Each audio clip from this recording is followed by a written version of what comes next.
Imagine acordar 10.000 anos no futuro, em um mundo onde a humanidade evoluiu para além da nossa imaginação. Esse é o cenário de Logando 10.000 anos no futuro, uma obra cheia de ação, mistério e poderes incríveis. Se você curte esse tipo de história, já deixa o like, se inscreve no canal e ativa o sininho para não perder nenhum vídeo. Bora conferir juntos mais esse MOA épico.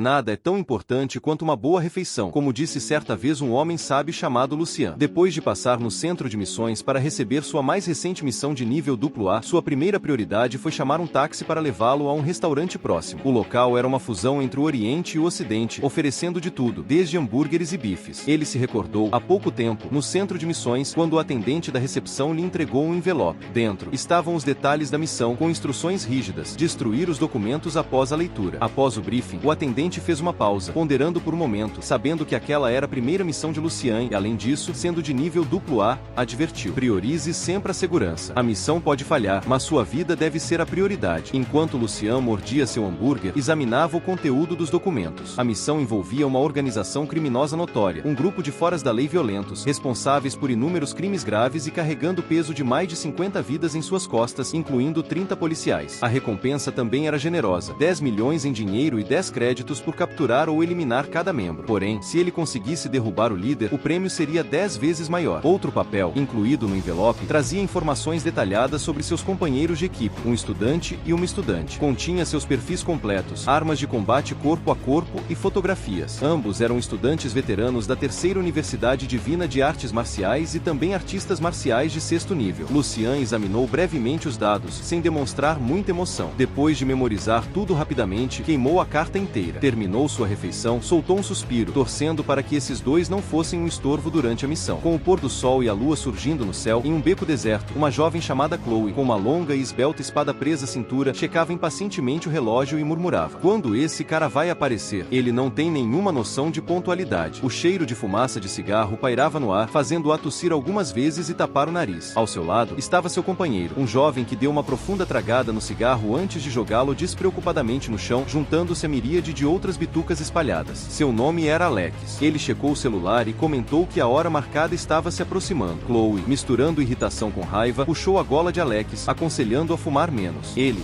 então, respondeu com um tom de desamparo, dizendo que esperar era entediante e que um único cigarro não bastava para a capacidade pulmonar de um artista marcial de 6º nível. Chloe apenas balançou a cabeça, sem se dar ao trabalho de argumentar mais, e voltou a checar o relógio, declarando que não estava disposta a esperar mais. Ela também não achava que o terceiro membro da equipe seria de alguma utilidade. Alex hesitou, achando que não era certo deixar um companheiro para trás, ainda mais quando ele tinha viajado uma longa distância até ali. Chloe, cada vez mais irritada, afirmou que o terceiro era mais um peso morto do que um aliado. Os registros mostravam que ele era um calouro, que nunca havia completado uma missão antes, indicando claramente que era um novato e que aquela era sua primeira missão. Chloe também duvidava de suas habilidades, suspeitando que a 7ª Universidade Divina de Artes Marciais havia enviado esse novato intencionalmente como uma forma de atrapalhá-los. Enquanto ela se irritava ainda mais com esse pensamento, Alex tentou tranquilizá-la, destacando que, embora fosse um novato, ele ainda era um artista marcial de 6º nível e o melhor aluno de artes marciais deste ano. Ao ouvir isso, o desprezo de Chloe aumentou, percebendo que esse tal de Lucian provavelmente havia sido enviado pela 7ª Universidade para fazer nome para si mesmo. Ela não estava disposta a cuidar de um bebê numa missão tão perigosa como aquela. Cansada, decidiu ir embora, mas Alex se levantou para impedi-la. Ele ficou atento, ouvindo passos se aproximando. Lucian apareceu na entrada do beco, caminhando em direção a eles com um estojo de armas na mão. O poste de luz projetava uma longa sombra à sua frente. Lucian, sem desperdiçar palavras, cumprimentou-os, apresentou-se brevemente e então entrou no veículo com os dois. Dentro de um sedã preto, Lucian sentou-se no banco de trás. A impaciente Chloe o encarou através do retrovisor e perguntou se ele trouxe suas armas de combate. Lucian bateu de leve no estojo de armas e assentiu afirmativamente. Chloe fez um breve resumo do plano. Com base em informações confiáveis, eles haviam localizado o esconderijo do alvo, um artista marcial de 6º nível no ápice. No entanto, o nível exato dos subordinados era desconhecido. A missão de hoje era avaliar a força deles, coletar mais informações e, se possível, neutralizá-los no local. Lucian assentiu, demonstrando compreensão, e o restante da viagem seguiu em silêncio. Logo eles deixaram a cidade e seguiram para os subúrbios. O carro parou em frente a uma fábrica abandonada. Antes de descerem, Chloe virou-se para Lucian com uma expressão séria e o lembrou: isto é real, não um jogo. Estamos prestes a enfrentar criminosos violentos e assassinos implacáveis. Esse Esses caras não hesitam em matar e o risco de ferimentos ou até morte é real. Se tiver algum arrependimento, pode sair agora. Não quero que você seja um peso para a missão de hoje. O tom dela era sério, mas um pouco frio, embora Lucian pudesse perceber a preocupação com o bem-estar dele. Lucian fez contato visual com Chloe e então assentiu, indicando que tinha entendido. Sem desperdiçar palavras, Chloe esperava que ele realmente compreendesse a gravidade da situação. Eles esconderam o carro em um arbusto próximo e seguiram a pé. O trio se moveu rápida e silenciosamente para dentro da fábrica abandonada, evitando fazer qualquer ruído. Escondidos atrás de uma parede, observaram furtivamente a fábrica. 3 guardas vigiavam o prédio à frente deles, mas a distância era grande demais para avaliar a força deles. Chloe pensou por um momento e decidiu que precisavam se aproximar. Ela se virou para Lucian, perguntando se ele estava pronto. Lucian não respondeu verbalmente, pois já estava estendendo seu poder psíquico para dentro da fábrica. Ele podia sentir muitas pessoas lá dentro, e mais de uma dúzia delas parecia ter níveis bastante altos de energia vital. Lucian precisava de mais tempo para avaliar exatamente as capacidades deles. Quando estava prestes a investigar mais, percebendo a falta de resposta de Lucian, Chloe falou de forma mais firme e deu um leve empurrão em seu ombro, perguntando se ele a tinha ouvido. Lu foi interrompido e finalmente se virou. Ser interrompido enquanto concentrava seu poder psíquico não era uma sensação boa e ele ficou um pouco irritado. Quando seu olhar encontrou o de Chloe, o olhar dele fez o coração dela pular uma batida, não por estar apaixonada, mas tomada por uma inexplicável sensação de pânico e medo. Lucian estava tão irritado que parecia que até as cores ao redor de seus ouvidos tinham desaparecido. Ele exalou, então se levantou e sugeriu que os outros 2 prosseguissem sem ele. Justo quando começou a se virar, Lucian se arrependeu de não ter assumido essa missão sozinho. Chloe não conseguia entender por que se sentiu assustada com o olhar de Lucian. Talvez fosse a tensão da sua primeira missão de nível AA. Sacudindo esse sentimento, ela se concentrou na missão. Os 2 partiram sem Lucian e seguiram em frente, enquanto ele os observava se afastarem antes de seguir na direção oposta. Tanto Alex quanto Chloe eram artistas marciais de 6º nível. Escalar superfícies verticais e subir paredes não era um desafio para eles. Rapidamente, eles ascenderam ao exterior de um prédio alto, posicionando-se furtivamente junto a uma grande janela e espiando para dentro. Alex pausou, engoliu seco e informou Chloe que a sala estava cheia de artistas marciais fortes. Dentro da fábrica, as luzes brilhavam intensamente. Um grupo de cerca de 20 pessoas estava reunido, com um homem segurando uma adaga. De repente, um homem corpulento bateu com força na mesa, perguntando furioso por que o líder merecia ficar com 30% do saque. Era só porque ele era um artista marcial de 6º nível máximo ou porque tinha alguns subordinados a mais sob seu comando? O líder, impassível diante da acusação, sorveu seu café elegantemente. Calmamente, explicou que havia feito todo o trabalho preliminar, incluindo o planejamento meticuloso e o fornecimento de todas as armas. Afirmou que todos ali, incluindo o homem corpulento, tinham apenas matado algumas pessoas. O líder, nada menos que Magu Yun, esticou 3 dedos, olhou ao redor e calmamente perguntou se agora achavam que ele não merecia os 30%.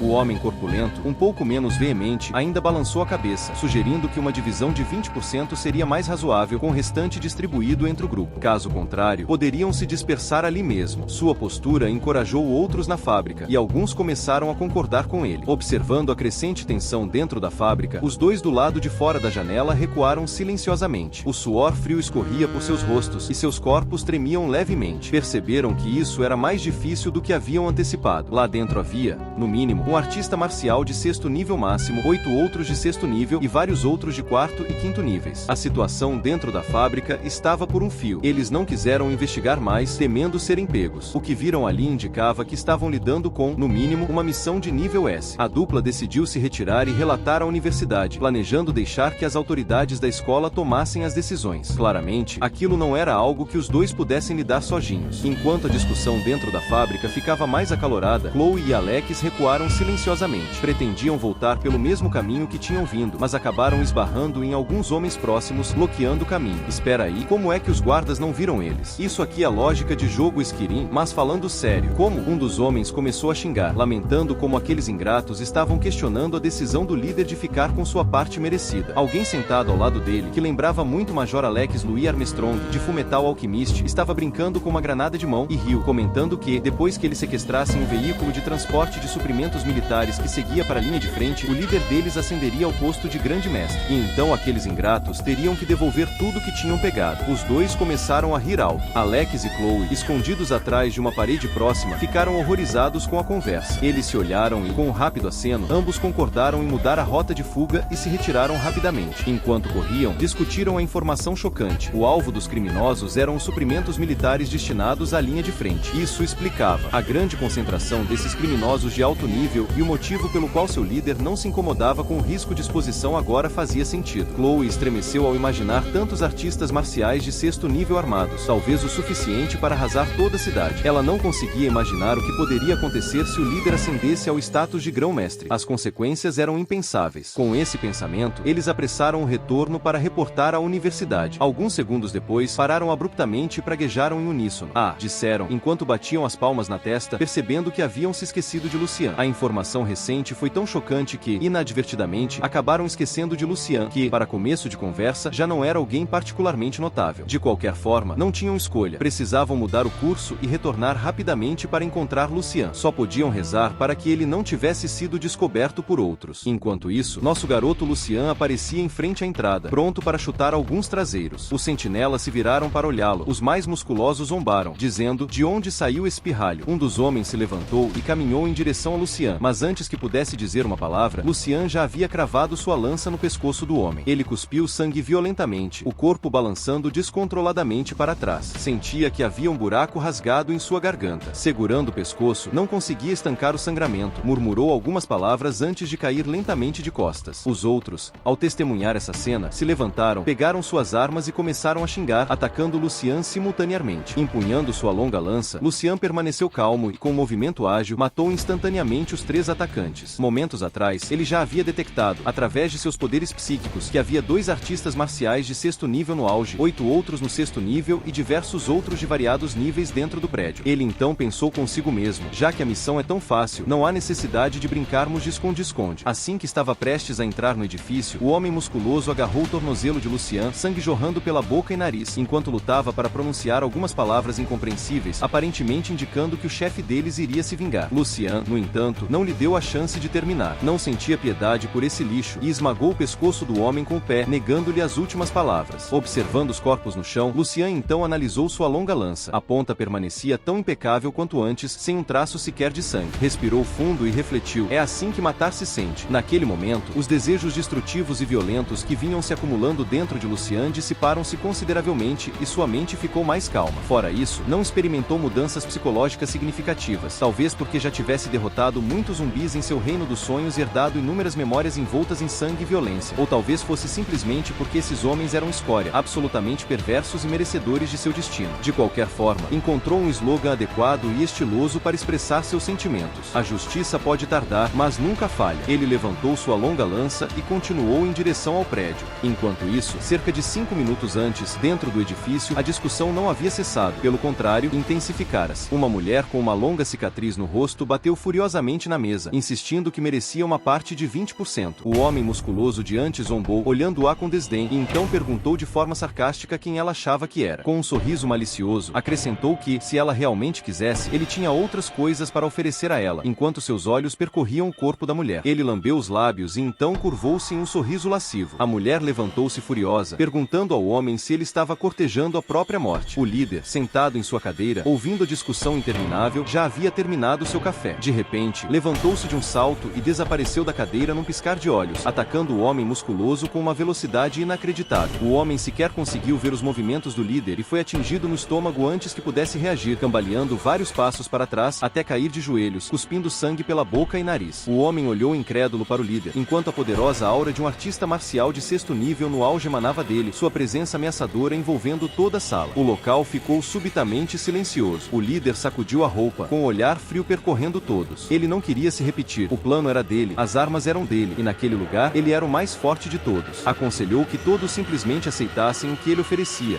e se alguém tivesse objeções, podia ir embora naquele momento. Seu olhar percorreu a sala. Seu tom era frio. Embora alguns tenham esboçado resistência, ninguém ousou se manifestar. Nesse momento, um homem de terno vermelho deu um passo à frente. Seu rosto era distorcido, metade dele queimado, tornando seu sorriso ainda mais aterrador. Ele disse que todos estavam ali por lucro e que não havia necessidade de arruinar a harmonia. O homem, elegantemente vestido mas com o rosto grotescamente desfigurado, afirmou que, embora um comboio inteiro de suprimentos militares fosse uma quantidade considerável para artistas marciais de 6º nível, era algo muito trivial para um grão-mestre. Ele então olhou para o líder, insinuando sua iminente ascensão. Assim que essas palavras foram ditas, o clima na sala mudou drasticamente e as expressões dos criminosos se transformaram, como se tivessem percebido algo. Engolindo seco, eles rapidamente mudaram sua postura anterior. Sabendo que o líder estava próximo de se tornar um grande mestre, todos começaram a rir, concordando com qualquer qualquer distribuição que o chefe decidisse, até mesmo aceitando não ficar com nenhuma parte. Percebendo a mudança no humor de todos, o homem de terno vermelho se aproximou do líder, que sorria enquanto oferecia um cigarro, desejando-lhe sorte em se tornar um grande mestre. O líder caminhou até ele, aceitou o cigarro e permitiu que o homem de terno vermelho acendesse. Aproximando-se, o homem de terno vermelho sussurrou: "Você quer ser um grande mestre e eu também. Então, vou precisar de 30% também." O líder lançou um rápido olhar para o homem de terno vermelho e em seguida agiu como se nada tivesse acontecido. Sem expressar emoção, apenas assentiu. Apesar de sua postura calma, uma tempestade de intenção assassina estava se formando dentro dele. O homem de terno vermelho, conhecido como o Abutre de Rosto Fantasma, era o único na sala com força para rivalizar com ele. Não apenas era um artista marcial de pico do 6º nível, assim como o líder, mas também possuía um raro talento elemental de fogo. Dizia-se que o Abutre de Rosto Fantasma fora, no passado, um prodígio promissor nas artes marciais, mas um incêndio devastador que matou toda sua família mudou drasticamente seu destino, levando ao caminho de um fora-da-lei impiedoso. Sua crueldade era infame, mesmo entre os criminosos, especialmente por seu hábito de queimar pessoas vivas. Vendo que todos haviam chegado a um acordo, o líder estava prestes a continuar a discussão sobre a distribuição quando um som vindo de fora da fábrica interrompeu tudo. O ruído foi abrupto e estrondoso, quebrando o silêncio da sala e atraindo a atenção de todos. Todos voltaram seus olhares para a porta. Um deles, lambendo sua adaga, dirigiu-se até a entrada. Estava prestes a abrir a porta quando, de repente, um estrondo ecoou. A porta de ferro se deformou para dentro, torcendo-se fora de forma. Antes que pudesse reagir, a adaga voou de sua mão e ele foi lançado a dezenas de metros, colidindo violentamente contra a parede. Poeira e destroços encheram a sala, enquanto todos olhavam fixamente para a entrada. O que viram foi uma longa lança, empunhada por um jovem. Embora, à primeira vista, muitos tenham ficado surpresos ao ver que o invasor era apenas um garoto, logo relaxaram. Alguns até começaram a rir e a zombar de Lucian. No entanto, tanto o líder quanto o Abutre de Rosto Fantasma olharam atentamente para o jovem. Para a surpresa de todos, Lucian ergueu 2 dedos e declarou calmamente: 2 minutos. Então, seu olhar percorreu todos na sala enquanto acrescentava com indiferença: "Quem quiser salvar a própria vida pode começar a correr agora."